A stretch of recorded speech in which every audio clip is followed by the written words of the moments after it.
आज हमारे साथ हिंदुस्तान के जाने माने मराठी रंगमंच का सबसे जाना पहचाना सुप्रसिद्ध चेहरा शरद पोंक्षे साहब मुंबई से लाइव हैं। और आज का ये जो प्रसारण है वो हमने एक खास विषय पे रखा है, क्योंकि हमारे यहाँ कुछ विषय ऐसे हो गए हैं कि उनके ऊपर बात करना, उनके ऊपर कोई राय बनाना, तथ्यों को रखते ही इस देश के अंदर एक ऐसी ब्रिगेड है जो ये कहती है कि आज 21वीं सदी में संचार क्रांति के दौर में हर आदमी को अपनी बात रखने का अधिकार है, लेकिन बात रिटॉरिक्स पे ना हो, तथ्यों पे हो।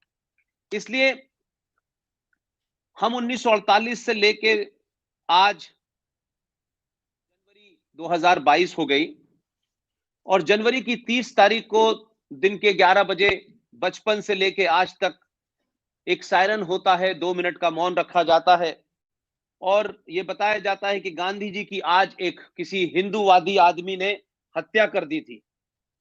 और ये सुनते सुनते हम लोग बड़े हो गए।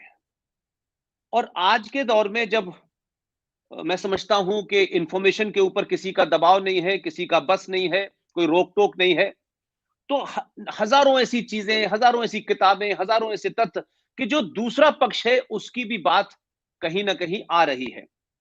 लेकिन एक तरफ विडंबना यह है कि जैसे ही आप महात्मा गांधी जो उनकी हत्या हुई, कोई कहता है उनका वध हुआ, उस पे अलग अलग राय है, ये लोगों को आजादी है कि वो अपनी बात कैसे रखें। लेकिन ये एक सच है कि उनकी हत्या हुई, उनका निधन हुआ, किसी ने क्यों मारा, कैसे मारा, इस पे चर्चा बाद में करेंगे। लेकिन ये अपनी जगह सच है कि एक सभ्य समाज में किसी किस्म की हत्या, उसका कोई जस्टिफिकेशन नहीं हो सकता। दंगा हो, कोई राइटिंग सिचुएशन हो गई हो, उसमें लोग मर जाते हैं, लेकिन एक नॉर्मल हालात में कोई हत्या हो तो उस हत्या के जो भी नियम थे, चाहे वो अंग्रेजों के बनाए नियम थे, क्योंकि 1948 में भारत का संविधान तो लागू हुआ नहीं था। और रेयर ऑफ रेयर्स का जो बार बार हमसे कहा जाता है कि जो फांसी की सजा होती है वो रेयरेस्ट केसेस में दी जाती है। तो इस स्टेट कब किस चीज को रेयरेस्ट मान लेती है, कब किसी चीज को रेयरेस्ट नहीं मानती है। इस पृष्ठभूमि में महात्मा गांधी की हत्या हुई 30 जनवरी को, और उस हत्या के बाद में जो भी कुछ हुआ मैं उस पर नहीं जाना चाहता। लेकिन आज भी इतने लंबे समय के बाद शरद भाई, हमारे देश में हत्या करने वाले आदमी पे जब भी चर्चा होती है तो लोग जो चर्चा करने वाले होते हैं उनको फौरन लेबल कर देते हैं। ये हिंदू फेनेटिक हैं, ये गांधी के हत्यारे हैं, ये गांधी को प्रमोट करने वाले लोग हैं, ये गॉडसे के लोग हैं। तो ये हमारे यहाँ एक तरीके का, मैं समझता हूं कि एक नैरेटिव क्रिएट कर लिया गया है कि कभी उस पर बात ही ना हो। और ये उस समय हो रहा है इस देश में, जिस समय इस देश में बुरहान वानी एक आतंकवादी के ऊपर यह होता है कि उसको अपना पक्ष रखना चाहिए, और इतनी भयानक होने के बावजूद भी सजा मिलने में सालों लग जाते हैं। हमने याकूब मेनन को देखा, इतना लंबा समय लग गया। हमने बहुत सारे लोगों को देखा, सालों साल रहे जेल में। लेकिन क्या वजह है कि गांधी जी की जिस शख्स ने हत्या की, उस आदमी ने, आप सोचिए कि 30 जनवरी 1948 को हत्या होती है और चंद महीनों के अंदर 15 नवंबर 1949 में अंबाला जेल में नाथूराम गॉडसे को फांसी की सजा हो जाती है। यहां तक एक पक्ष है। दूसरा पक्ष यह है कि आखिर केस को 1948 तक इस देश में संचार थी, सारी चीजें थी, ऐसा नहीं था कि कुछ चीजें नहीं थी। क्या वजह है कि एक आदमी को आपने फांसी दी, उसने फांसी एक्सेप्ट की, फांसी से वो चढ़ गया। उस आदमी का ना पहले कोई क्रिमिनल रिकॉर्ड था, ना बाद में कोई क्रिमिनल रिकॉर्ड था। लेकिन क्या उस आदमी ने कोर्ट की प्रोसीडिंग्स में क्या बोला, जब सब कुछ था, तो उस पर बैन क्यों लगाया गया? मैंने गांधी की हत्या क्यों की, इस पे बैन क्यों लगाया गया? वाई आई असैसिनेटेड महात्मा गांधी, उस पे बैन क्यों लगाया गया? आज इतना लंबा समय है, लोग पढ़ेंगे, सुनेंगे, जानेंगे, जो राय बना सकते हैं बनाएंगे। लिहाजा इस बीच में एक किताब भी मुझे पढ़ने को मिली, may it please your honour, Nathuram Godse की किताब है। इसमें वो तमाम चीजें हैं, कौन कौन एक्यूज था, कैसे था।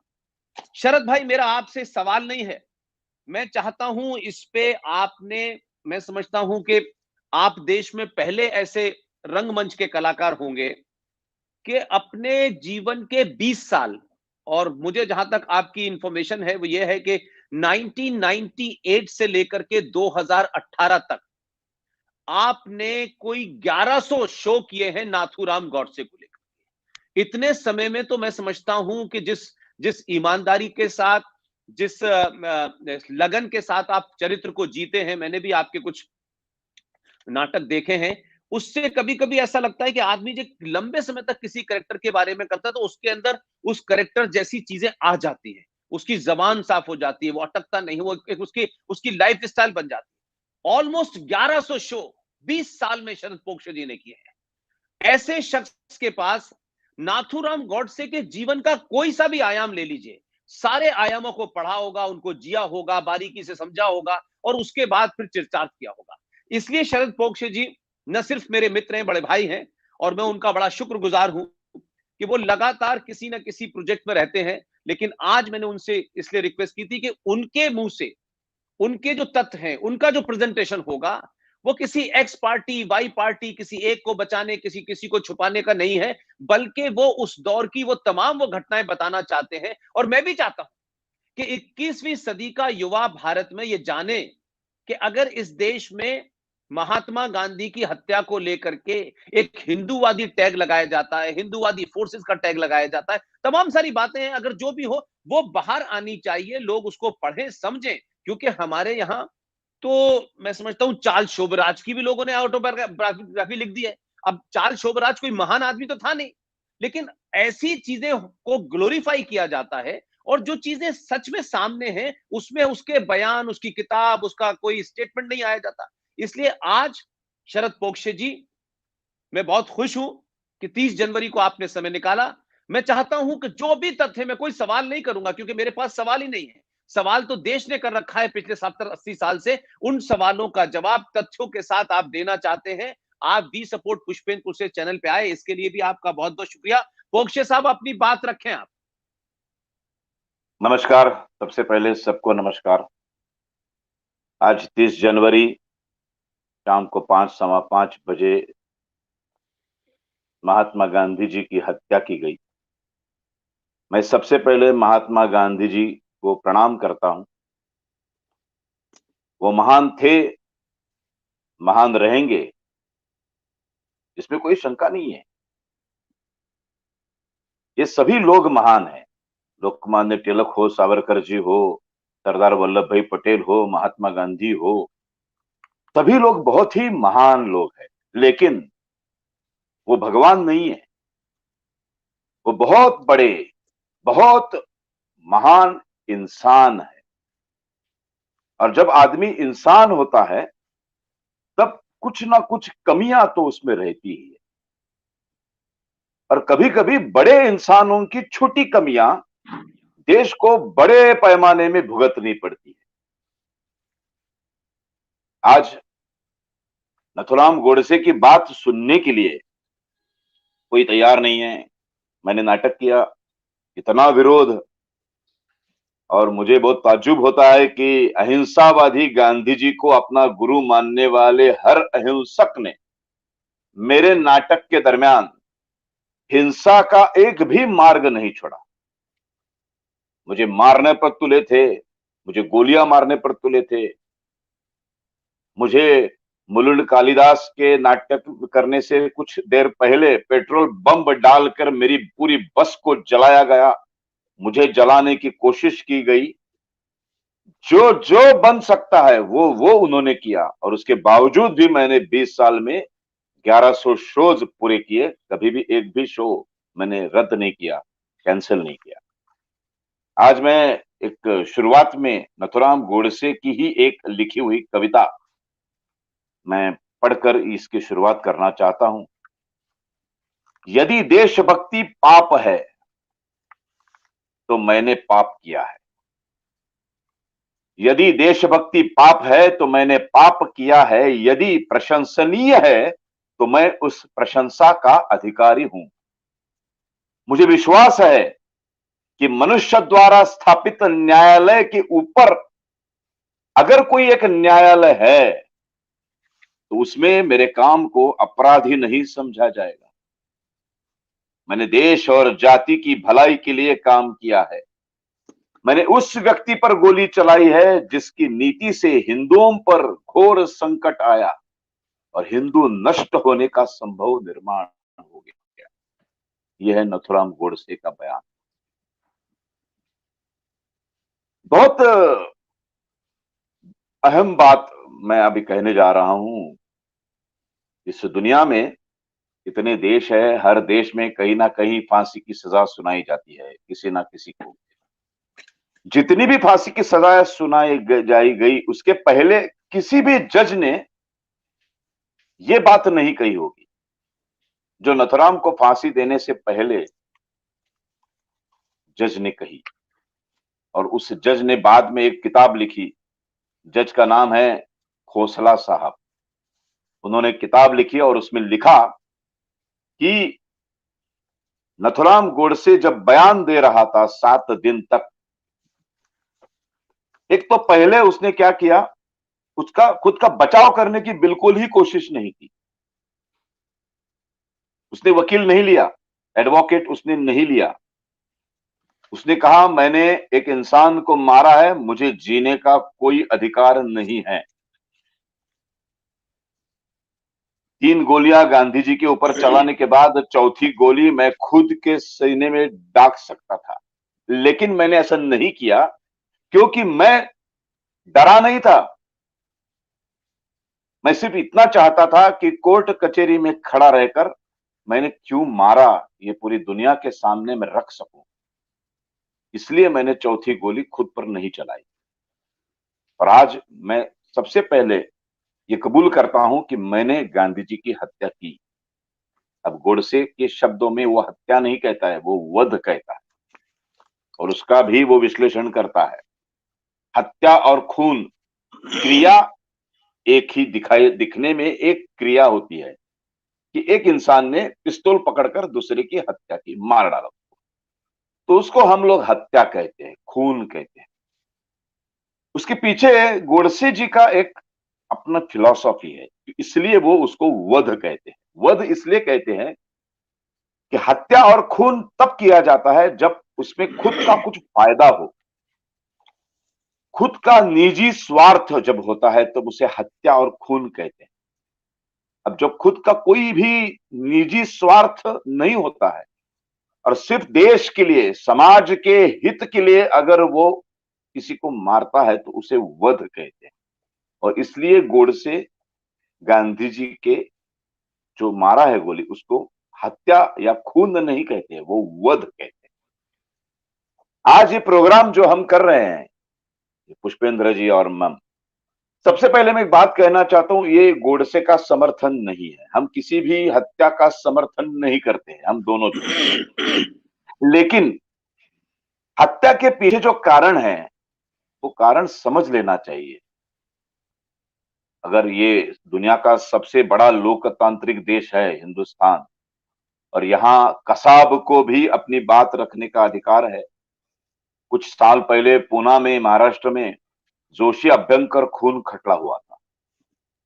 2 परिवारों को, पूरे किसी 4 लड़कों ने बस निजी स्वार्थ के लिए, पैसों के लिए मार डाला था 2 परिवारों को। लगभग 12-15 लोगों को एक दोपहर में गए और पूना के बंगले में घुसे और पूरी 2 फैमिली को खत्म कर डाला। उसके ऊपर फिल्म आई और नाना पाटेकर जैसे बहुत बड़े कलाकार ने उसमें जक्कल सुतार, जो बड़ा मेन जो ये था, खूनी था, उसकी भूमिका निभाई थी। वो फिल्म थिएटर में लगी। हमारे यहां संजय दत्त की फिल्म, जिसकी वजह से उसने किया नहीं, लेकिन उसने उसको सपोर्ट किया और 93 का जो बम ब्लास्ट हुए बंबई में, उसके लिए उसको सजा हुई। उस संजय दत्त की एक फिल्म आती है संजू बाबा, और वो 200 करोड़ का बिजनेस करती है। लोग उसको चाहते हैं। उसे वो रिपोर्टर पूछती है कितनी औरतों के साथ संबंध आया, तो कुछ वो 250-300 बड़ी अभिमान के साथ कहता है। और वो हम फिल्म देखते हैं। एक भी आदमी प्रोटेस्ट करने के लिए नहीं आता, एक भी पक्ष उसको प्रोटेस्ट करने के लिए नहीं आता। कसाब के ऊपर फिल्में आती है, अफजल गुरु जिसने संसद भवन पर हमला किया उसको फांसी दी, तो जेएनयू के कोई छात्र घर घर में अफजल गुरु पैदा होगा। अफजल तुझे जिस हम शर्मिंदा है, तुम्हारा कातिल जिंदा है, ऐसी घोषणाएं देते हैं। उसके बावजूद भी उसका जो लीडर है, जिसका नाम कन्हैया है, उसको हमारे दिल्ली में रहने वाला एक कांग्रेस पक्ष का जो लीडर खुद को समझता है, वो अपने पक्ष में शामिल करता है। इतना ही नहीं, वो लोकसभा के लिए चुनाव लड़ता है, वो हर घर शहर में जाकर डंडे पीटता है और वो शाहू फुले अंबेडकर का नाम लेता है। बहुत कमाल की बात है।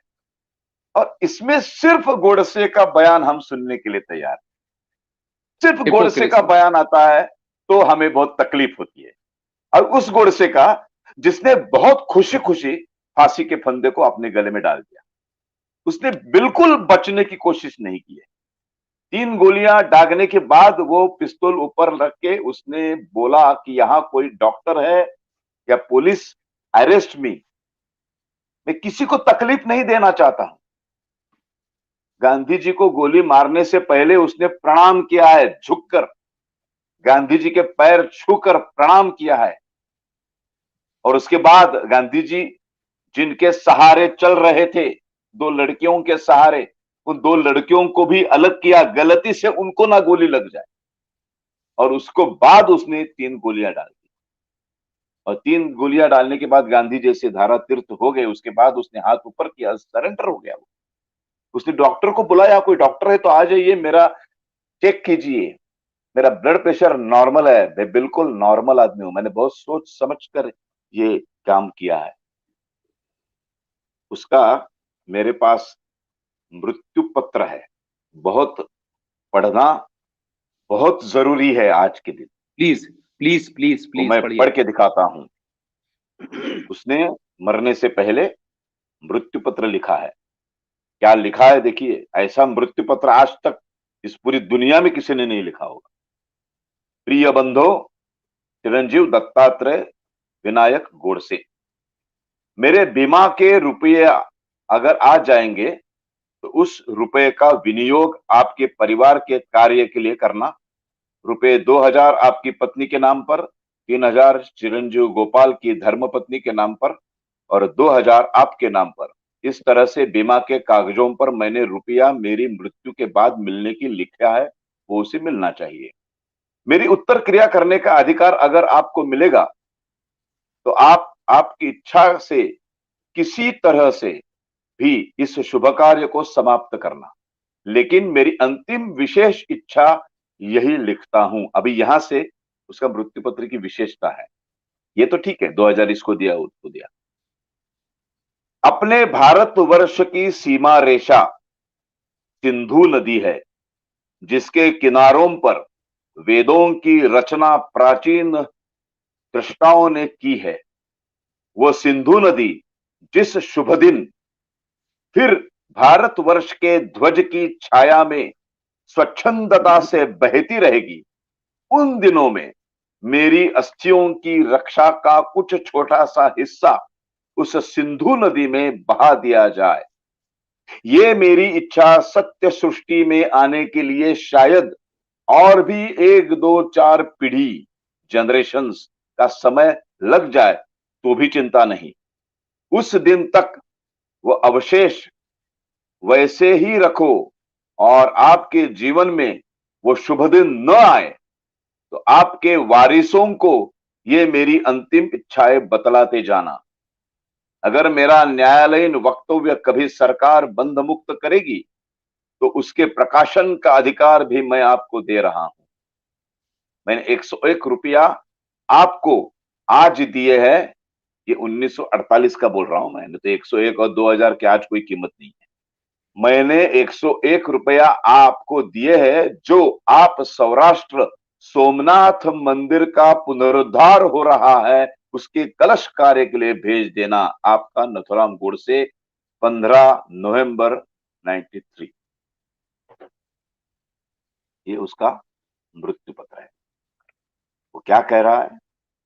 सिंधु नदी जिसकी वजह से हम हिंदुओं की पहचान है, सप्त सिंधु के तीर पर रहने वाला वो हिंदू। सिंधु नदी, सप्त सिंधु। हम हर हिंदू के घर में कोई भी मंगल विधि जब होता है, कोई भी मंगल विधि, या शादी हो या गणपति की पूजा हो या कुछ भी हो, सत्यनारायण पूजा हो, जो भी हो, हम एक मंत्र उच्चारण करते हैं। वो जो पंडित आता है वो एक मंत्र उच्चारण करता है,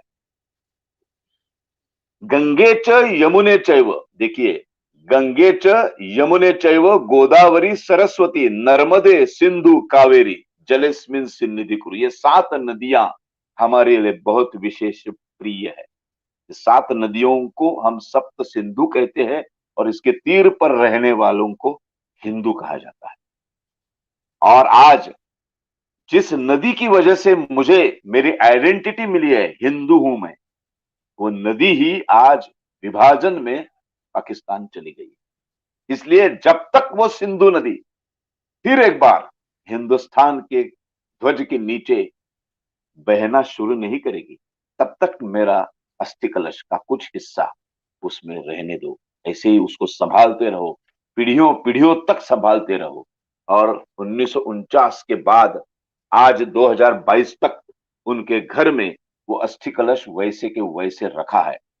ये कार्यक्रम देखने वालों में से कोई अगर पूना जाएगा तो जरूर बाल गंधर्व के पीछे संभाजी गार्डन है और उसके सामने नथुराम गोडसे का बंगला है। वहां जाके मेरा नाम बोल दीजिए, आपको उस अस्थि कलश का दर्शन मिलेगा। इतना ही नहीं, गांधी को गोली मारते समय जो उसने कपड़े पहने थे, वो सब के कपड़े, पिस्तौल, सब कुछ वहां रखा है। ये मृत्यु पत्र भी वहां रखा है, आप जाके देख सकते हैं। अब मैं एक छोटी सी कहानी सुनाना चाहता हूं। एक छोटा, जी। चौथी पांचवी में कक्षा में एक लड़का था और उसका बाप बहुत अमीर था, बहुत ही अमीर। यानी कि 2-4 मर्सिडीज नीचे खड़ी है और रेंज रोवर खड़ी है, और वो क्या सबसे कीमती घड़ी होती है ना, कुछ 50-60 हजार, 70 हजार की, जो हम सपने में भी कभी पहनते नहीं है। इतना अमीर बाप, इतना अमीर बाप का वो इकलौता बेटा है, और वो बेटे को वो ऐसी ही एक घड़ी लाके देता है। उसकी हैसियत नहीं है, वो चौथी पांचवी का कच्चा है। इतनी महंगी घड़ी कैसे पहनी जाती है, वो कैसे संभाली जाती है, उसकी कोई उसको अकल नाम की चीज तो है नहीं, क्योंकि वो बहुत छोटा बच्चा है। लेकिन बाप बहुत ज्यादा प्यार करता है, लाड करता है, तो उसने दे दी। बच्चा भी वो घड़ी पहनकर स्कूल में चला गया। बच्चों ने, दोस्तों ने देखी घड़ी, अरे बाप रे, क्या बहुत जबरदस्त घड़ी है, कभी किसी ने देखी नहीं थी। और कुछ गुंडे मवाली लड़के थे उस क्लास में उसके, उनकी नजर पड़ गई उसके ऊपर और उन्होंने उसको मांगी घड़ी। उसने बोला नहीं दूंगा। फिर उसको मारा गया, उसको पीटा गया, और मारने पीटने के बाद वो घड़ी उससे छीन ली गई। फिर बच्चा रोते रोते घर पे आ गया, माँ बाप को बोला कि वो जो घड़ी थी वो ऐसे ऐसे मैं आज पहन के गया, और वैसे से मेरे दोस्तों ने कुछ मेरे को मारा और मार कर वो घड़ी मुझसे छीन ली। बाप बोला इतना पैसा है, चिंता मत कर बेटे, दूसरी घड़ी ला के दूंगा मैं तुम्हें। फिर कुछ दिनों के बाद उसने वैसे ही और महंगी घड़ी ला के दी।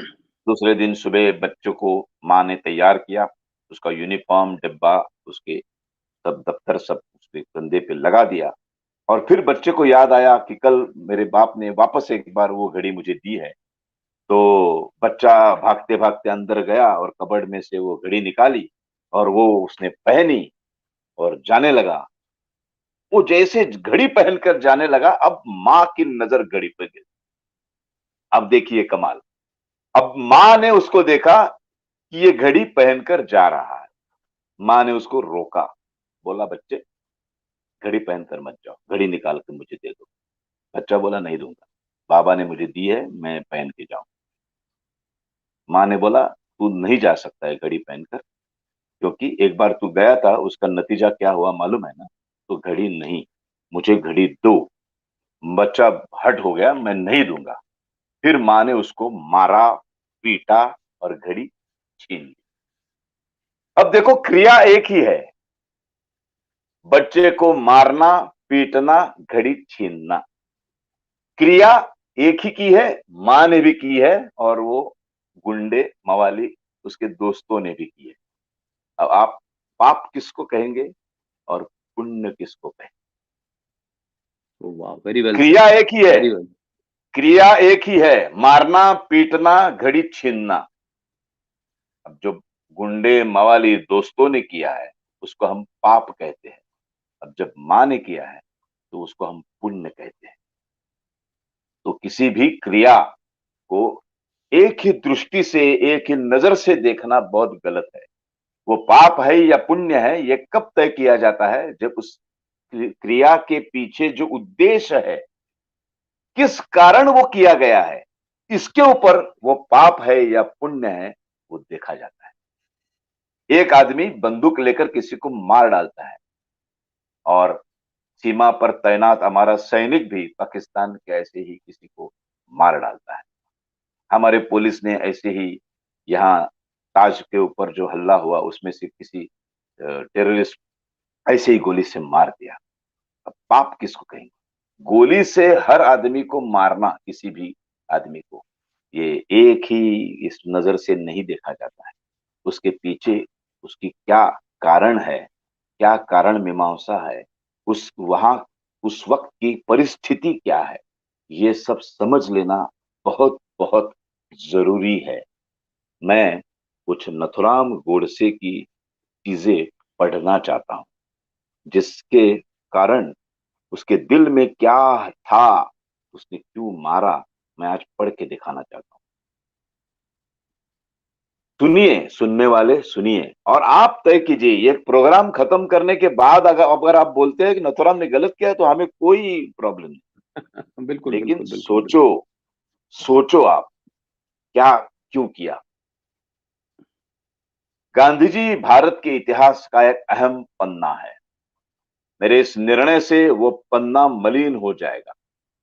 भारत की स्वतंत्रता के इतिहास में गांधी जी का स्थान सबल, अटल और शाश्वत है। बहुत महान कार्य है उनका और उसके लिए मैं उनका बहुत आदर भी करता हूं। नतमस्तक होकर उन्हें शतशः वंदन करता हूं। ये सब नथुराम कह रहा है। उनका नाम स्वर्णाक्षरों में लिखा जाएगा और होना भी चाहिए। मैं स्वयं कुछ समय तक उनका अनुयायी रह चुका हूं। वो महान संत है। आजीवन अहिंसा का व्रत लेना निस्संदेह आसान नहीं है। उन्होंने तो व्रत लिया, पूरी दुनिया को यह अहिंसा का मंत्र दिया, किंतु अहिंसा की भी एक सीमा होती है। किसी भी बात की चरम सीमा हो जाए तो उसका परिणाम भी घातक और भयानक ही होगा। मैं भी अहिंसा को मानता हूं, पर मैं गांधी जी के अहिंसा की व्याख्या से सहमत नहीं, क्योंकि वो अहिंसा स्वयं की रक्षा को भी नकारती है। उनकी अहिंसा स्वयं की रक्षा को भी नकारती है। अपने या अपने के जीवन रक्षा करने के लिए शस्त्र उठाना हिंसा नहीं होती। खुद के अस्तित्व के लिए लड़ने को यदि वो हिंसा कहते हैं तो एक बात बताओ, खुद की रक्षा करने के लिए भी शस्त्र ना उठाकर अपने मृत्यु को आमंत्रण देना भी स्वहिंसा हुई ना। और वाह। गांधी जी ने 25 से भी अधिक साल इस देश का बिना किसी विरोध नेतृत्व किया, किंतु उनके अहिंसावादी नेतृत्व के समय ही सबसे ज्यादा मंदिर उखाड़े गए। छल कपट और ताकत के दम पर सबसे ज्यादा लोगों का धर्मांतर हुआ, सबसे अधिक अत्याचार हुए, और इस सब के समारोह में हमने इस देश का एक तिहाई हिस्सा खो दिया। अपने भाषणों में गांधी जी ने शिवाजी महाराज, महाराणा प्रताप और गुरु गोविंद सिंह जैसे महान हस्तियों की निंदा की। क्यों? क्योंकि अपनी रक्षा के लिए उन्होंने अपने देश के लिए हथियार उठाए। क्या वो गलत थे? और गांधी जी की अहिंसावादी सोच से इस देश के लाखों लोगों की हत्या हुई। क्या वो हिंसा उनके अहिंसावादी सोच की चरम सीमा नहीं है? जिन महान गांधी जी का मैं स्वयं अनुयायी था, जिनकी मैंने भी पूजा की है, जिनकी हर बात को मानकर देश सेवा की है, उन्हीं गांधी जी के अघोर और असीम अहिंसावाद के कारण मुझ जैसे इंसान ने भी उन्हीं के विरोध में शस्त्र उठाने के बारे में सोचा। क्या ये भी हिंसा हिंसा ही है ना? केवल गांधी जी की अहिंसा के कारण देश स्वतंत्र हुआ, ये अहिंसा, ये इतिहास में कहना ही इस देश की रक्त रंजित स्वातंत्र का अपमान होगा। गलत है। 1818 में मराठी साम्राज्य विलीन हो गया। पंजाब अब भी अपने अस्तित्व के लिए लड़ रहा था। 1847 में वो भी विलीन हो गया। 1857 का आंदोलन केवल अचानक हुआ था, किंतु उसका परिणाम देश में था। 1885 में पहली बार इंडियन नेशनल कांग्रेस की स्थापना हुई और स्वतंत्र देश की मांग हुई। तब गांधी जी इस देश में भी नहीं थे। 9 जनवरी 1915 में गांधी जी भारत आए। जब तक स्वतंत्र आंदोलन पूरे देश भर में फैल गया था, सेना के भी उठाव हो रहे थे, अंग्रेज अधिकारियों की हत्याएं हो रही थी, जैसे को तैसा उत्तर मिल रहा था, तब अंग्रेज शासन ने कई बार देश छोड़ने के बारे में सोचा था। कांग्रेस के आक्रामक नेता लोकमान्य तिलक जो सशस्त्र क्रांति के विश्वास रखते थे, 1 अगस्त 1920 उनकी मृत्यु हो गई।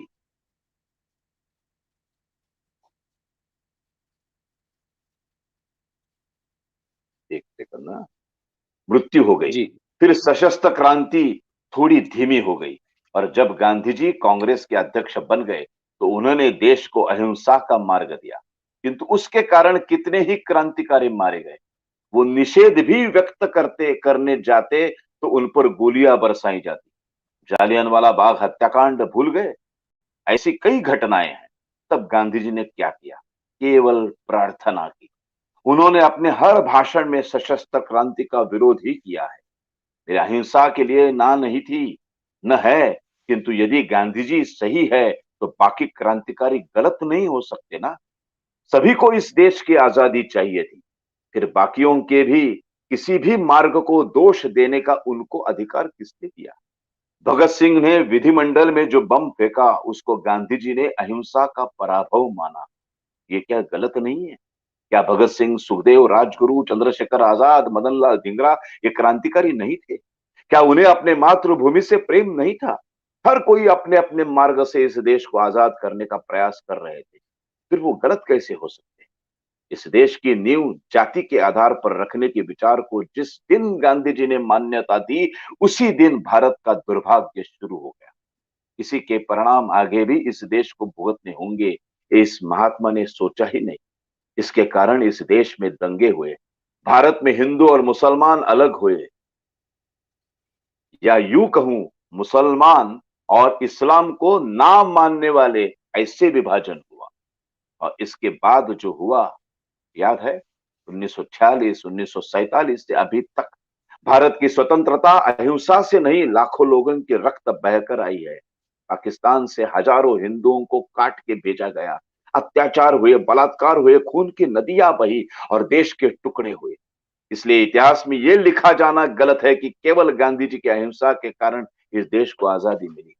मेरा मानना तो यह है कि यदि गांधी जी अहिंसा के मार्ग पर नहीं चलते, यदि लोकमान्य तिलक की मृत्यु न होती, सुभाष बाबू यदि आजाद हिंद सेना की स्थापना के लिए भारत से बाहर न जाते, या फिर जापान के विश्व युद्ध हारने के बाद वो तुरंत भारत न आते, या चंद्रशेखर आजाद कुछ दिन और हमारे साथ होते, यदि वल्लभ भाई पटेल की बात कांग्रेस मान लेती, तो शायद शायद ये देश 1935 से पहले या 1942 में आपका ही आजाद हो आप जाता। शरद भाई, आपका आपका जो नेट है थोड़ा प्रॉब्लम कर रहा है, इसलिए अब शुरू कीजिए। वो आपका नेट गड़बड़ कर रहा था सर। वापस बोलूं? हाँ, बस मुसलमान दो और लाइन ठीक होती इस्लाम को, बोलो।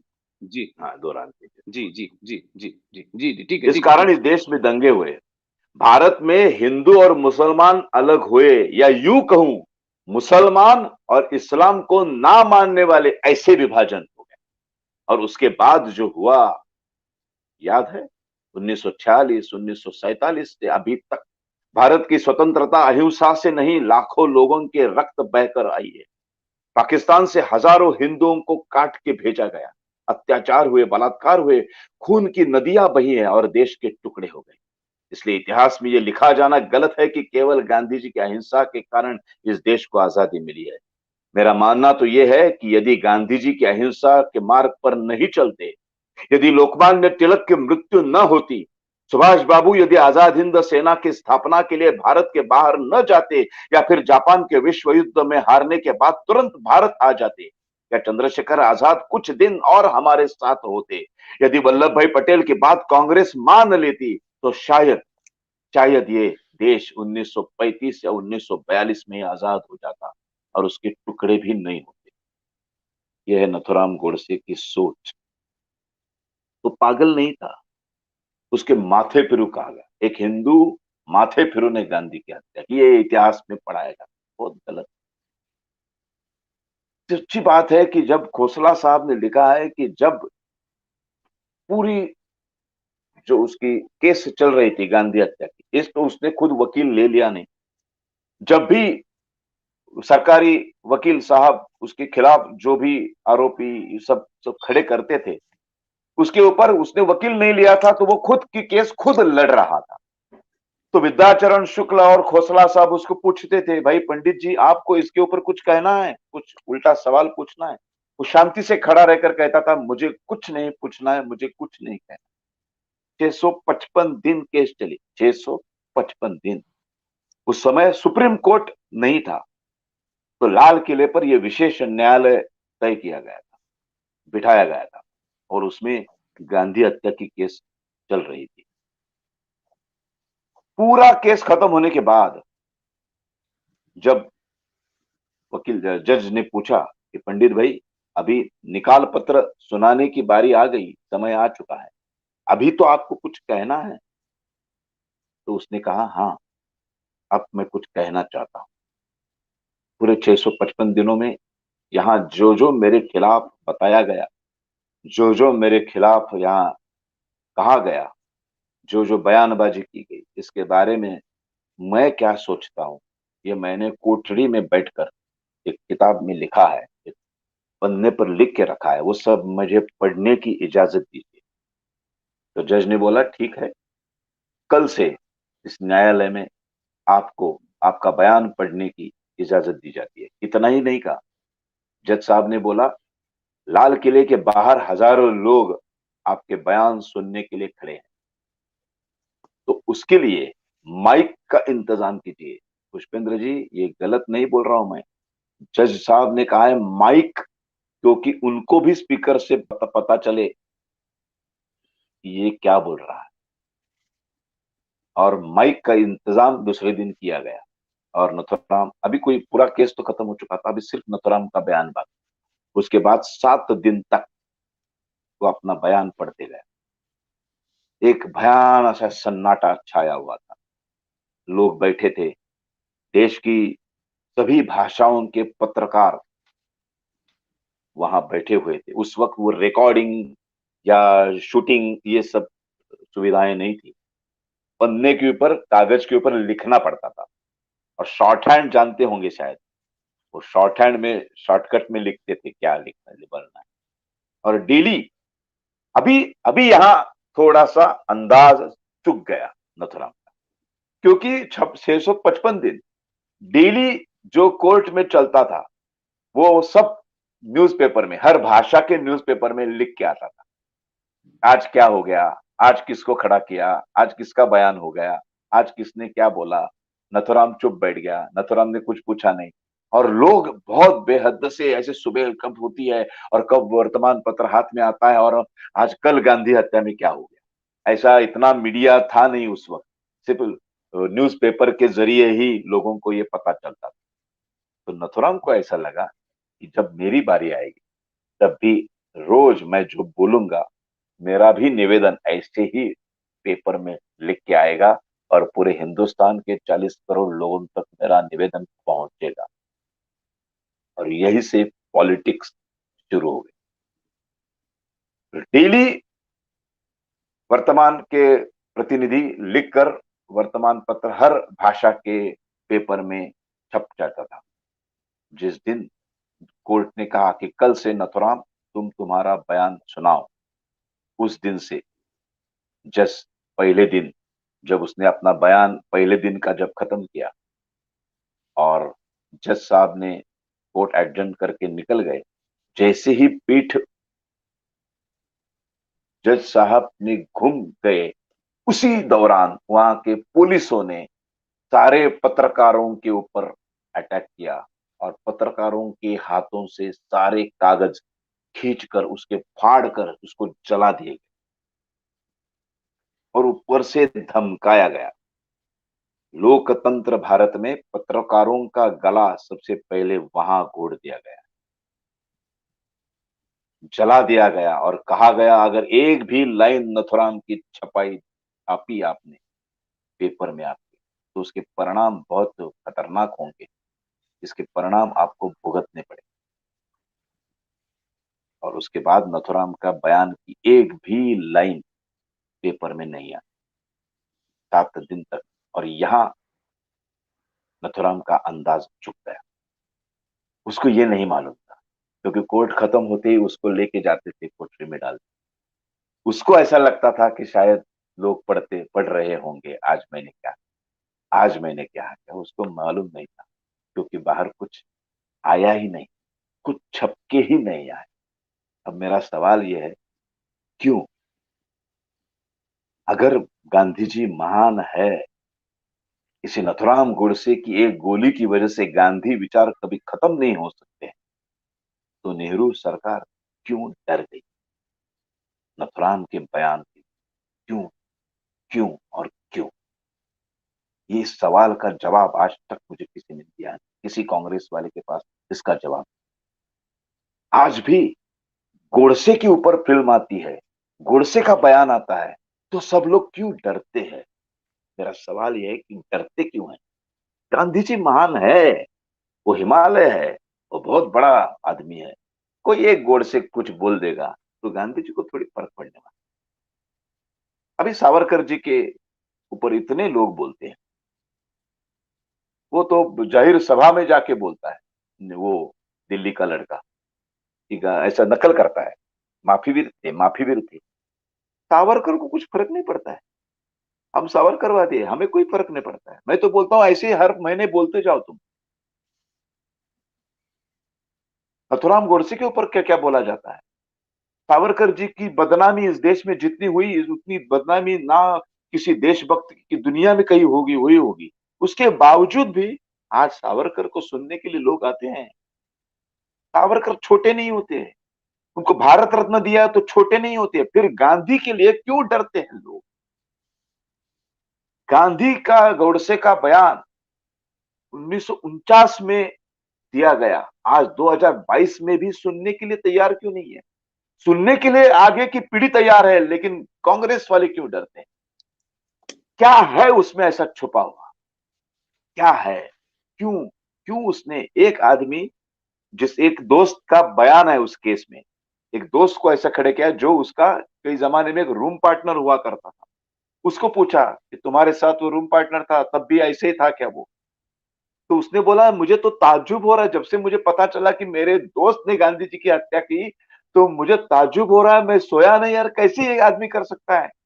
उसने कोर्ट में एक उसका किस्सा सुनाया कि दोनों एक दिन रात में उस रूम में सोए थे और कुछ काट रहा था पीछे से। तो रात को लाइट लगाई और देखा तो चद्दर के नीचे कुछ खटमल थे। तो साला खटमल काट रहा है। तो दोस्त बोला यार इसको मार डालते हैं, रात खराब कर दी, नींद की वाट लगाई इसने। तो नथुराम बोला पागल, उसका धर्म है वो, इंसान को काट के जीना ये खटमल का धर्म है, उसको मारने का नहीं। हम करते हैं, काम करते हैं, पूरी चद्दर उठाते हैं और बाथरूम में जाके पानी के नीचे छोड़ देते हैं उसको। और जो आदमी खटमल मारने के भी विरोध में था, वो अचानक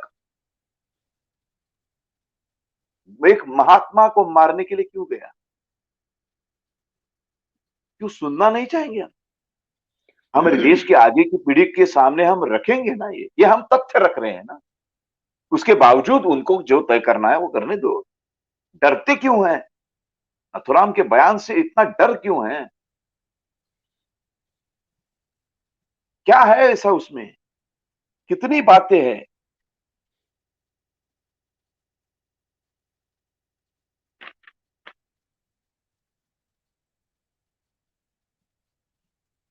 मेरे नाटक के लिए आप गांधी जी के भक्त होने के बावजूद मुझे जलाने की कोशिश करते हैं, मुझे मारने की कोशिश करते हैं। गांधी जी खुद कहते थे कि मेरे विरोध में आकर जो कोई बोलता है उस समय स्वागत करता हूं। पंजाब की गलियों में नथुराम गोडसे घूम रहा था। हमारी पंजाबी हिंदू स्त्रियों के ऊपर सुरावर्दी के गुंड मवाली पठान बलात्कार कर रहे। मैं गोडसे दाद अपने गोपाल जी के साथ जाके बैठता था, सिंधु बाई के साथ में जाके बैठता था, घंटों तक उनसे बातें करता था कि क्या क्या क्या हुआ था उस जमाने में, क्या क्या हुआ था। वो कहते थे यार नथुराम जैसा इतना आदमी ही नहीं देखा हमने कभी। पूरा अंबाला जेल का हर पुलिस आरक्षक उसमें प्यार में फंस गया था, इतना प्यार करते थे लोग। जेलर रोज डेली उसके साथ आके ताश की ये खेलता था, अपना बुद्धिबल खेलता था, और खेलते खेलते बातें होती थी कि क्यों भाई कैसे हो। जब उनको 15 तारीख नवंबर की आ गई, मरने का दिन आ गया, तो उनको पूछा गया कि कल आप अभी सुबह 8 बजे की आपको फांसी देने वाले हैं, आपकी क्या तमन्ना है। तो उसने कहा एक तो सुबह नाई को बुलाओ, मैं बहुत अच्छा शेविंग करना चाहता हूँ, बाल बिल काटना चाहता हूँ। तो बोले पागल है आप मरने वाले हैं, शेविंग करके क्या करेंगे। तो नथुराम बोला मरने वाले मत बोलो, हम स्वर्गारोहण के लिए जा रहे हैं। हमने बहुत अच्छा काम किया है, मेरे देश धर्म के लिए काम किया है, मैंने मेरी जाति के लिए काम किया है, और मैं अच्छा स्वर्गारोहण करने जा रहा हूं। तो स्वर्गारोहण में जब करूंगा तो मैं शुचिर्भूत होके जाऊंगा। और क्या चाहते हैं आप? कुछ नहीं। मैं चाहता हूं जब मुझे फांसी दी जाएगी, फांसी के तख्त पर मैं जब खड़ा रहूंगा, तो मुझे अखंड हिंदुस्तान का नक्शा हाथ में हो, भगवत गीता हाथ में हो, और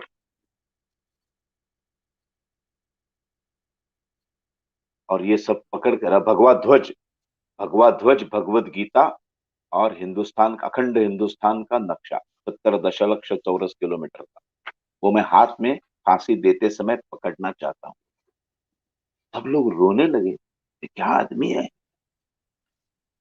बड़े बड़े लोगों को जब फांसी दी जाती है तो उनको ऐसे खींच कर ले जाया जाता है, जबरदस्ती वो भागते रहते हैं, वो भाग, लेकिन उनको जबरदस्ती वहां खड़ा करना पड़ता है। ये लोग दोनों, सुबह नाई आ गया, बाल काटे गए, शेविंग की गई, अच्छा नया ड्रेस पहना, और बोले चलो।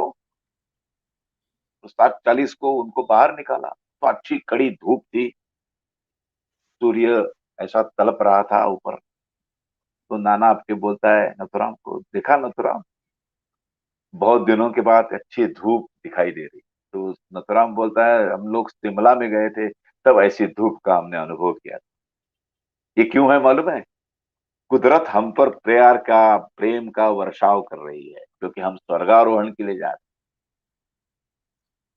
और ऊपर जाके खड़े हो गए। वो जो खटका खींचने वाला है वो भी डर गया। वो ऐसा आदमी नहीं दिखा। 2 मिनट उसको देखा, यार क्या सोच रहे हो, टाइम हो जाएगा, चलो आ लाओ। वो काला बुरका खुद पहना, हाथ में वो सब पकड़ा, खड़े हो गए। और उन्होंने नमस्ते सदा वत्सले मातृभूमि त्वया हिंदू भूमि सुखम वर्धितो हम महामंगले पुण्य भूमि त्वदर्थे पतत्वेशकायो नमस्ते नमस्ते। आरएसएस की प्रार्थना की। और फिर वो वकील घड़ी देखने लगा, करेक्ट टाइम पर वो खटका खींचा जाता है,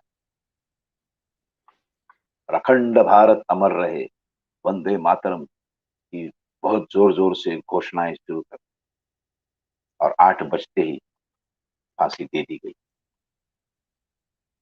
कभी भी फांसी देने के बाद जो नीचे की लकड़ी की फलियां ऐसी निकलती है, तो वहीं पे छोड़ के चले जाते हैं, क्योंकि कुछ देर तक वो बॉडी फड़फड़ाती रहती है। लेकिन उनके रिमार्क है उनका, जेलर का, कि नाना आप्टे की बॉडी कुछ 5-6 मिनट तक फड़फड़ाई, लेकिन नथुराम की बॉडी फड़फड़ा ही नहीं। वो जैसे ही नीचे गया वो शांत था। इसका मतलब शायद जब फांसी उतरी उसने अपनी प्राण को त्याग दिया था। फिर गोपाल गोडसे को उम्र कैद हुई। उम्र कैद होने के बाद 1964 में उनको रिहा किया गया। उसके बाद मरते दम तक जब भी पुणे छोड़ना है, पुणे से कहीं भी बाहर जाना है, तो पुणे के पुलिस स्टेशन में जाकर उनको बोलना पड़ता था कि मैं इतने दिन के लिए कहाँ जा रहा हूँ, वहां का पता देना पड़ता था। ऐसा कभी होता नहीं है ना, सजा पूरी भुगत के आए हैं।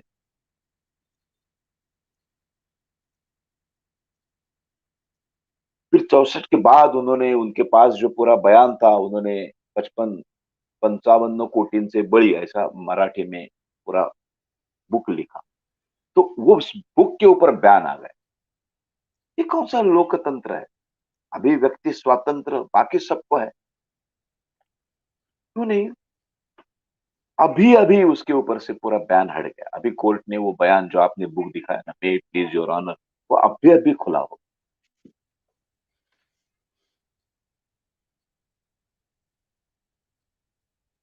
क्या है ऐसा, क्यों है गोडसे ऐसा? गांधी जी को ये महात्मा थे ही नहीं, ये तो अंबेडकर जी ने भी कहा है। अंबेडकर जी ने कहा, इस यूट्यूब के ऊपर ये है, बीबीसी के ऊपर उनका बीबीसी में इंटरव्यू। बीबीसी में हाँ, इंटरव्यू है। हाँ, इंटरव्यू है, इंटरव्यू साफ में साफ बयान खुलेआम कहते हैं वो ये महात्मा है ही नहीं, है। कौन बोलेगा इनको महात्मा है? फिर अंबेडकर के ऊपर कोई कुछ बयान नहीं करते, कांग्रेस वाले चुप है। क्यों? क्योंकि उनके पीछे एक मतपेटी है पुष्पेंद्र जी, कुछ करोड़ों यस, की एक वेरी मतपेटी है। Very Godse, right, very Savarkar के पीछे कोई मतपेटी नहीं है। वेरी वेल सेड, इतनी वेरी गंदी वेल बात सेड। है, देखिए। हाँ, आई कैन अफजल गुरु, हर आई घर में अफजल गुरु पैदा होगा, ऐसा कहने वाला, जिसके ऊपर को केस चल रही है, उसको वो दोस्त भी मानने के लिए वो भी तैयार है। वो भी मतपेटी है। हाँ, वो मेनन की प्रेत यात्रा में लाखों लोग आ जाते हैं, उसके ऊपर किसी को दिक्कत नहीं है। कसाब को बचाने के लिए लोग जाते हैं, उसके ऊपर किसी को दिक्कत नहीं है। कुछ हमारे फिल्म स्टार सिग्नेचर करके भेजते हैं, वो याकूब मेनन की फांसी टल दी जाए, है ना, तो उसके ऊपर कोई किसी को प्रॉब्लम नहीं है। क्योंकि इन सब के पीछे मतपेटी का पॉलिटिक्स है।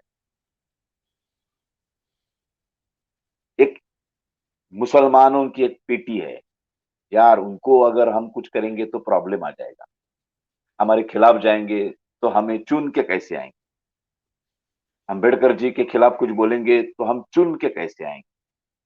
गोडसे के पीछे कोई है ही नहीं, ये तो ब्राह्मण है, सावरकर ब्राह्मण है, ये है 3%, 140 करोड़ में सिर्फ 3%। और वो भी कभी रास्ते पर आते नहीं है, कुछ भी बोलो कोई आता नहीं है। शरद पंक्षी रोल करने वाला एक्टर भी साला ब्राह्मण है, तो उसके पीछे कोई नहीं आता है। अभी अभी अभी महाराष्ट्र में एक राष्ट्रवादी के एक खासदार ने रोल किया है किसी फिल्म में, तो उसके बारे में वो लोग क्या कहते हैं, वो कलाकार है। कलाकार कोई भी भूमिका कर सकता है, तो वो कभी नथुराम का समर्थन तो नहीं करता है ना। तो मैंने भी समर्थन कब किया? मैंने गांधी हत्या का समर्थन कभी किया ही नहीं। मैंने नहीं, मैंने, आपने नहीं, नथुराम गोडसे ने भी नहीं किया। कभी गांधी हत्या का समर्थन उसने भी नहीं किया है। नहीं तो वो भाग सकता था ना, कितना आसान था, उसके हाथ में पिस्तौल थी, तो 3 गोली डालने के बाद सब लोग भाग गए थे, वो उधर से आराम से निकल सकता था, वो गया नहीं। और उसने पुलिस को बुलाया, भाई आ जाओ, अरेस्ट मी, मुझे डालो अंदर, मैंने एक खून किया है, एक इंसान को मारा है मैंने, मुझे जीने का कोई अधिकार नहीं है। तो चौथी गोली में डाल सकता हूं मेरे सर में, लेकिन नहीं डाली, क्योंकि मुझे बयान देना है, मैंने क्यों मारा ये दुनिया के सामने लाना है। इस गांधी जी की अहिंसा के पीछे का जो छुपा हुआ चेहरा है, उसको मैं दिखाना चाहता हूं। 70 लाख निर्वासित, हिंदू निर्वासित पाकिस्तान से यहाँ आ गए, उसमें से 10 लाख दिल्ली में बैठे। उनके सामने जाके बोलते क्यों आए आप, क्यों लाहौर छोड़ के आए, क्यों इस्लामाबाद छोड़ के आए, वहीं पे रहना। मृत्यु तो कभी ना कभी आनी ही थी, तो क्या हमारे मुस्लिम बांधवों के हाथ से आती तो क्या फर्क पड़ता। मस्जिदों में जाने के लिए मना कर दिया। हिंदू निर्वासित, ठंडी थी बहुत जबरदस्त, दिल्ली में ठंडी थी, उस ठंडी में छोटे बच्चों को लेकर औरतें अगर मस्जिद में अपने आसरा लेने के लिए, ठंडी से बचाव करने के लिए घुसी, तो गांधी जी बोलते मत जाओ, उनका धर्म बढ़ जाता है यार, वो दुखी हो जाएंगे हिंदू के आने, मत जाओ। उसमें था एक मदन लाल पाहवा जिसने गांधी हत्या में उसकी साथ निभाई, वो जो निर्वासित था। वो 20 जनवरी को एक बम जो फेंका गया, वो उसमें वो मदन लाल उसमें पाहवा ही थे, 20 उसमें जनवरी हाँ, 10 दिन मदन लाल पहले। पाहवा थे वो। जी और जी। सबसे बड़ी बात देखिए, और एक इसके ऊपर मैं थोड़ा सा प्रकाश डालना चाहता हूँ। 20 जनवरी को जब एक बम ब्लास्ट करने की कोशिश की गई जो असफल रह गई, गांधी जी को कुछ हुआ नहीं, उसके 10 दिन बाद 30 जनवरी को वापस प्रार्थना में पूरी दिल्ली के 101 पुलिस ऑफिसर, जिनको 20 जनवरी के बाद ये पता था कि कौन कौन लोग इसके पीछे है, 20 जनवरी के बॉम्ब ब्लास्ट के पीछे कौन कौन लोग है, पूरी लिस्ट हाथ में थी। नथुराम गोडसे और सबका नाम था उनमें, पता था ये लोग कौन है, कहां से आए हैं, क्या कर रहे हैं, सब कुछ उनको मालूम था। उसके बावजूद 30 जनवरी को ये लोग अंदर कैसे आए? 30 जनवरी को अंदर कैसे आए पिस्तौल लेके? किसी ने देखा नहीं, मालूम था, हाथ में लिस्ट थी, इतने इतने लोग हैं इसके पीछे। चेक करना चाहिए था ना पुलिस ने, क्यों नहीं किया? और गांधी जी को सिर्फ 3 गोली नहीं, 4 गोली लगी हुई है। नथुराम की बंदूक से तो 3 ही गोली खाली है, 6 गोलियां में से 3 खाली है, 3 भरी हुई है। और गांधी जी को चौथी गोली लगी, वो कहां लगी, किसने मारी है मालूम नहीं। नो पोस्टमार्टम, क्यों नहीं पोस्टमार्टम किया गया? ऐसे हत्या का पोस्टमार्टम होता है ना हमारे कानून के हिसाब, तो पोस्टमार्टम क्यों नहीं किया गया? हमारे देश में देखिए गांधी जी का पोस्टमार्टम नहीं हुआ है, लाल बहादुर शास्त्री जी का पोस्टमार्टम नहीं हुआ है, क्यों नहीं हुआ? क्यों डर गए? पीएम से क्यों डर गए? क्या ऐसा कुछ निकलने वाला था बहुत जबरदस्त, जिससे शायद खुद सरकार फंस सकती थी? नथुराम का बयान अगर उस वक्त आता था तो आज पूरा देश का इतिहास ही बदल जाता था।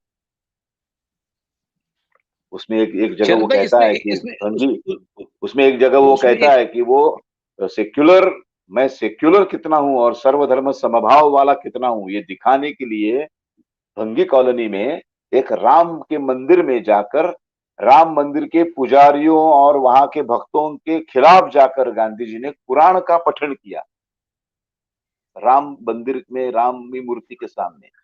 लेकिन सामने खड़ी हुई मस्जिद में जाकर गीता का पठन करने की हिम्मत गांधी जी ने नहीं दिखाई।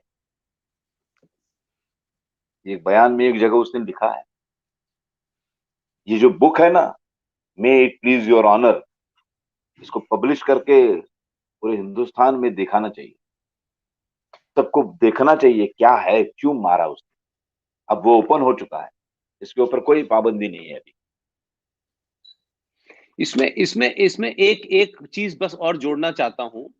एक किताब 1975 में एक किताब आई थी, फ्रीडम एट मिडनाइट। और ये फ्रीडम एट मिडनाइट किताब लैरी कॉलिन और डोमिनिक्यू ने लिखी थी। और ये किताब बड़ी पॉपुलर है, बड़ी नोन है, फ्रीडम एट मिडनाइट किताब। इसके पेज नंबर 408 से लेके 411 तक एक घटना का जिक्र है, जिससे आज की बातचीत में थोड़ा सा और जो आपने तथ्य रखे हैं उसको बल मिलता है। आपने एक बात उठाई कि भाई 20 जनवरी को मदनलाल पाहवा ने एक बम फेंका था और उसपे कुछ दीवार थोड़ी सी टूट गई थी और उसके बाद सब कुछ हुआ। तो 20 जनवरी की घटना जो आपने कहा, बीच में 26 जनवरी भी आई और तमाम पुलिस वालों के पास वो लिस्ट थी और उस सब के बावजूद भी 10 दिन के बाद ये घटना घट गई। उसमें फ्रीडम एट मिडनाइट के 408 पेज पर शरद भाई वो ये लिखते हैं कि जब ये घटना घट गई तो उसमें कई नेता मिलने गए गांधी जी से, और गांधी जी से मिले और उनका हालचाल पूछने गए। उसमें एक और मैडम गई, जो मैडम भारतीय राजनीति में उस पूरे मूवमेंट में बहुत इंपॉर्टेंट रोल प्ले किया, और उनका नाम था madam Edwina Mountbatten. Edwina Mountbatten Gandhi ji से उस 20 जनवरी के हमले के बाद मिलने गई हैं, और ये फ्रीडम ऑफ मिडनाइट में डोमिनिक्यू साहब लिख रहे हैं, और वो गांधी जी से ये कहती हैं कि गांधी जी आपको डर नहीं लगा, आप घबराए नहीं, आप परेशान नहीं हुए। तो गांधी जी ने क्या कहा, ये वो बयान कर रही है जिसको डोमिनिक्यू ने अपनी किताब फ्रीडम एट मिडनाइट के 408 नंबर पेज पे लिखा है।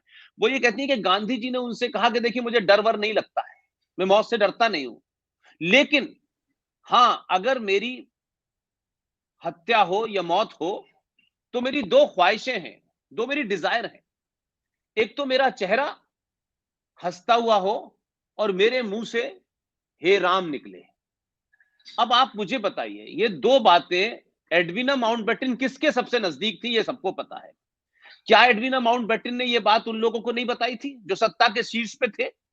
और ये 20 तारीख की घटना है, 20 जनवरी की, और इसको कोई हिंदुस्तानी नहीं लिख रहा है, कोई आरएसएस और वीएचपी और विश्व हिंदू परिषद या हिंदू महासभा का राइटर नहीं लिख रहा है जिसको आप हवा में उड़ा दें। और उसके 10 दिन के बाद जो बात आज आपने कही, मैं उसी को और इंडोर्स करता हूं कि जब लिस्ट थी, सब कुछ था, और इतना बड़ा आदमी था, तो उसके चारों तरफ तो पुलिस होनी चाहिए थी कम से कम। आज ब्लैक कैट एग्जैक्टली है, जेड प्लस है और एसपीजी, तो इसका मतलब है there is some people within the वो सिस्टम। चाहते थे कि ऐसा वो हो, वो वो वो वो बात चाहते अलग है थे कि कि कोई ऐसा हत्या हो। करना। यस, तो दे गिवन द पैसेज, उन्होंने वो रास्ता दिया, वो एग्जैक्टली, क्रिएट किया।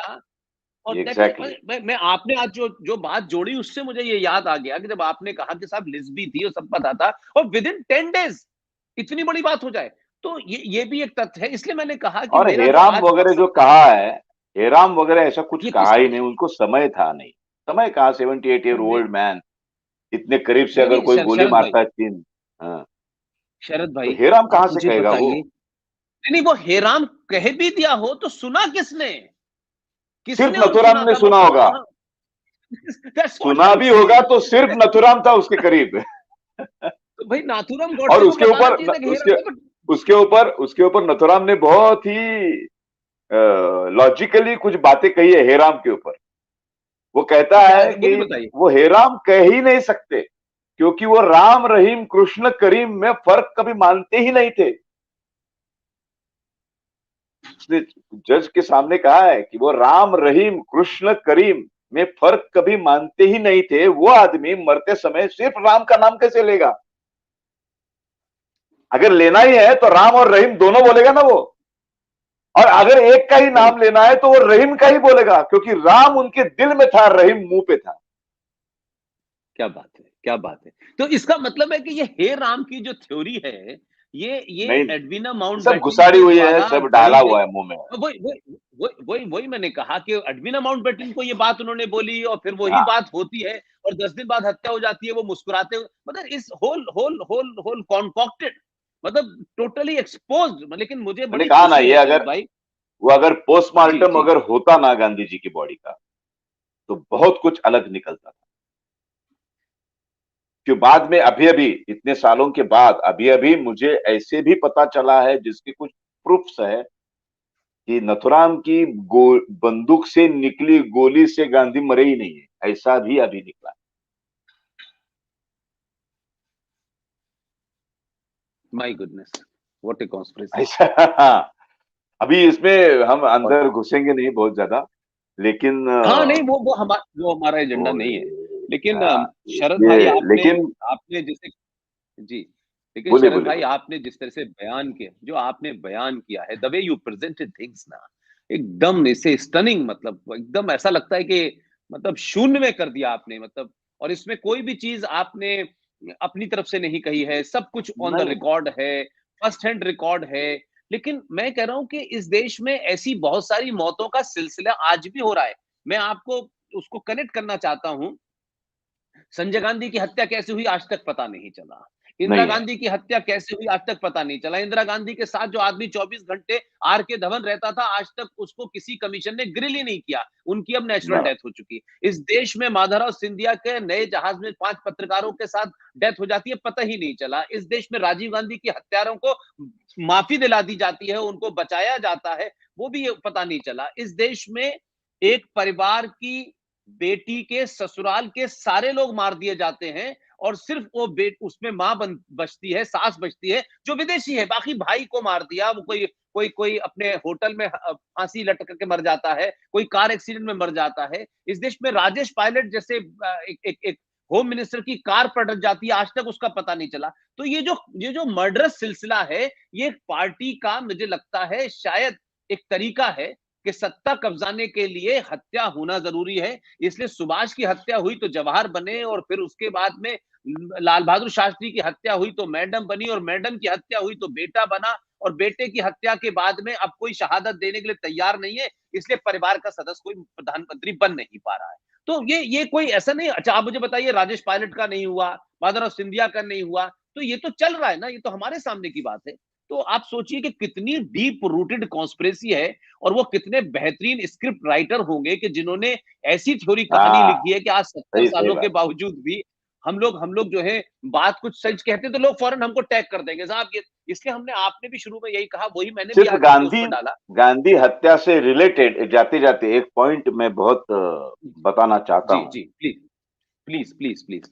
गांधी हत्या के बाद जो नथुराम का अंदाजा चुक गया, मैं बोला मैंने कि उसको लग रहा था कि आज मैं जो बयान दे रहा हूं 7 दिन तक जो पढ़ूंगा वो भी पेपर में आ रहा है और पूरी जनता पढ़ रही है, और वो हुआ नहीं। इसकी वजह से नुकसान क्या हुआ है मालूम है? आज आज हिंदुत्व बदनाम हो चुका है। आज एक हिंदू माथे फिरू ने गांधी की हत्या की, ऐसा इतिहास में पढ़ाया जाता है, अपने स्कूल के बुक्स में पढ़ाया जाता है। तो वो हिंदू माथे फिरू जानबूझ के लिखा जाता है।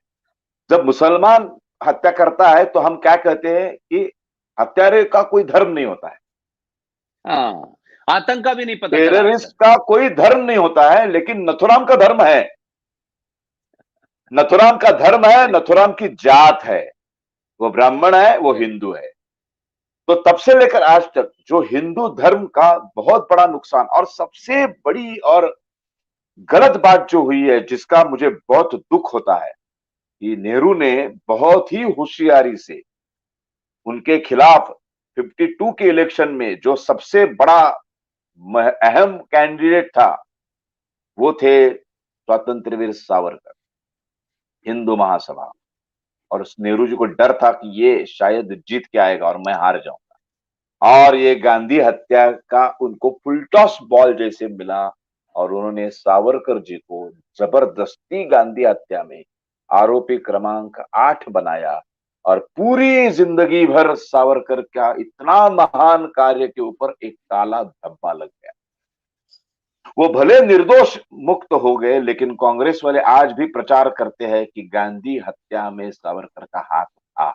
ये एक्चुअली कंटेम्प्ट ऑफ कोर्ट की सजा होनी चाहिए उन्हें, जो भी ये कहता है, क्योंकि विशेष न्यायालय ने संपूर्ण निर्दोष मुक्त किया है सावरकर जी को। तो ये बहुत बड़ा नुकसान है हमारा। ये पूरी हिंदू जात बदनाम हो गई। गांधी को मारने वाले इतने मुसलमानों ने इतने लोगों को मारा है, लेकिन वहां एक मुसलमान कसाब ने मारा, एक मुसलमान अफजल गुरु ने संसद भवन पर हमला किया, ऐसा कभी नहीं आता है। देखिए, तब धर्म का कोई मायना नहीं रखता है, तब धर्म नहीं होता है। लेकिन जब कभी नथुराम का नाम आता है, जब कभी साध्वी का नाम आता है, प्रज्ञा सिंह, तब हर जगह उसके पीछे हिंदू जबरदस्ती लगाया जाता है, और हिंदुओं को हर बार बदनाम, ब्राह्मणों को बदनाम करने की एक बहुत बड़ा मौका इस हत्या की वजह से मिल गया, और वो आज तक हम लोग भुगत रहे। सावरकर जैसे इतने बड़े लोग आदमी को आज भी मोदी जैसा आदमी भी भारत रत्न देने के लिए कुचराता है, वो दे नहीं पा रहा है। पॉलिटिकली उसका कोई प्रॉब्लम है शायद, लेकिन इसकी वजह एक है, ये जो सबसे बड़ी वजह है कि सावरकर जी का नाम गांधी हत्या में लिया गया। उनको आरोपी क्रमांक 8 बनाया गया। ये बहुत और बहुत बड़ा नुकसान है इस देश का और हिंदुओं। लेकिन सावरकर जी का जो मुझे याद है कि शिवसेना की सरकार उसके बड़े बड़े लीडर थे मनोहर जोशी जी, और वो स्पीकर थे लोकसभा के। और यहाँ दिल्ली में एनडीए की सरकार थी 24 पार्टियों की, और प्रधानमंत्री उसमें कुछ आनाकानी कर रहे थे, खुद भी शायद बहुत ज्यादा वो डिजायरस नहीं थे कि उनकी वो तस्वीर लगे। और उसके बाद में मनोहर जोशी साहब ने बाल ठाकरे जी को फोन किया कि ऐसे बोला ऐसे था। उनका नाम जो है वो नहीं हुआ, और वो शायद जितनी फोर्सफुली रखना चाहिए था अटल जी को नहीं रखा। लेकिन फाइनली फिर मुझे ये पता चला, उस वक्त हम लोग बहुत एक्टिव थे, कि बाल ठाकरे ने फोन किया कि मैं प्रधानमंत्री को कि मैं शाम को दिल्ली पहुंच रहा हूं। तो बस उनका ये कहना था, दूसरे दिन फॉरेन इमरजेंसी मीटिंग बुलाई गई, और फिर सावरकर का तैल चित्र जो पार्लियामेंट में है वो लगाया लगाया गया। गया। तो ये भी उसका पूरे तब भी उसकी वो पूरी जिम्मेदारी बाला साहब ठाकरे ने ली। बाला साहब तो की वो वजह वही मैं से कह रहा हूँ ही कि वो हम छायाचित्र। Correct correct I agree. मतलब लेकिन आज आपकी एक बात में मुझे बहुत जान लगी, बहुत बहुत जिसे कहना चाहिए कि बड़ा आपने कम शब्दों में बात की, क्योंकि देश में चुनाव का माहौल है, कि इस देश में अंबेडकर के पीछे मतपेटी है, मुसलमानों के पीछे मतपेटी है, सावरकर और गॉडसे के पीछे मतपेटी नहीं है। ये आज के 90 करोड़ सनातनी हिंदुओं के लिए इससे बड़ी लाइन कोई कह नहीं सकता। हम 90 करोड़ हो सकते हैं, लेकिन हम मतपेटी नहीं हैं। इसलिए नहीं है। इस देश में सावरकर को गाली देना, गॉडसे को गाली देना, तिलक को गाली देना, और अपने सुभाष बोस की लड़ाई लड़ना के 70 सालों 80 सालों के बाद जाकर के उनकी इंडिया गेट पे मूर्ति लगी, तमाम हम लोग लड़, तो ये इस तथाकथित इस बहुसंख्यक समाज को जिसे लगता है कि हम बहुसंख्यक हैं, लेकिन उनकी स्थिति राजनीतिक तौर पे कुछ भी नहीं है। इसलिए वो जो छोटे छोटे लोग हैं, उनकी दुकानें हैं, उनकी मतपेटी है। लेकिन आपने बड़ा जबरदस्त प्रेजेंट किया, और जब आप बोल रहे थे तो मेरे रोंगटे खड़े हो रहे थे, और मैं बिल्कुल एकदम थैंक यू। जितने भी कमेंट में पढ़ रहा हूँ, सारा देश आपको सुन रहा था आज। बहुत बड़ा थैंक यू सर। आपने, जिसे जिसे मैं कह सकता हूँ कि the way you presented everything, every aspect of this whole episode of Nathuram Godse, ये बड़ा उससे रखा है। और मुझे लगता है कि आने वाली पीढ़ी इसको सुनेगी, और भी बहुत सारे तथ्य आएंगे। लेकिन जो आपने जो जो स्टेटमेंट वगैरह पढ़े हैं, अगर इनकी कोई कॉपी आपके पास हो तो मुझे भेजिएगा, ताकि इन सब चीजों को कम से कम नहीं छाप सकते किताबों में, तो आज तो सोशल मीडिया है, तो जो उन्होंने कहा है वो जाना चाहिए, जो उनका बयान है वो जाना चाहिए। सरकारें बदली हैं, अब उनकी वाई आई असनेटेड किताब जो है वो अब रेलवे स्टेशन पे मिल जाती है, मिल कहीं कहीं जाती है। मिलना शुरू हुई है।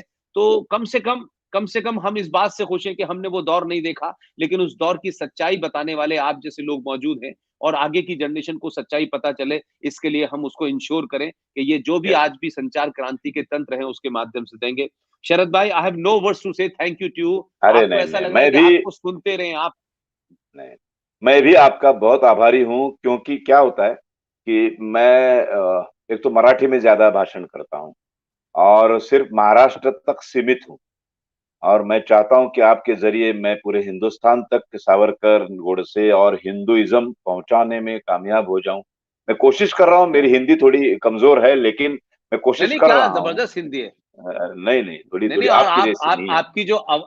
आपकी जो आवाज है ना, वो तो हाँ ठीक माय गुडनेस, क्या है। पावरफुल वॉइस है। आपको तो जब भी लगे शरद भाई कि आप किसी अरे विषय नहीं पे नहीं, बोलना चाहते हैं, ये सब हम जरूर। लोगों ने इसीलिए कराए ताकि लोगों तक बात जाए। जब भी पहुंचे। आपके मन में कोई विषय इससे रिलेटेड आए, तो आप मुझे बताइएगा, हम लोग फिर बैठेंगे। आप आए, यस सर, आपको जरूर। बहुत बहुत थैंक धन्यवाद, यू। भगवान आपको लंबी उम्र दे, और जो थैंक आपको यू। पत्थर फेंकना चाहते हैं वो पत्थर हो जाए, मैं यही कहूंगा। देखते रहे। और आप अपना काम बेनिडरता के साथ करें, और खूब करें। और कुछ जो आपने वो बनाए हैं, अगर कुछ हिंदी में होंगे तो हम लोगों को भी दीजिए, तो हम कैसे उसको और प्रसारित कर यस। सकते हैं, ये हमारी जिम्मेदारी जरूर है, जरूर। हमारी अपनी भूमिका है। बहुत बहुत धन्यवाद, थैंक यू शरद भाई। Thank you. Thank you sir. Thank you. Thank you. Thank you, thank you, thank you sir, thank you sir.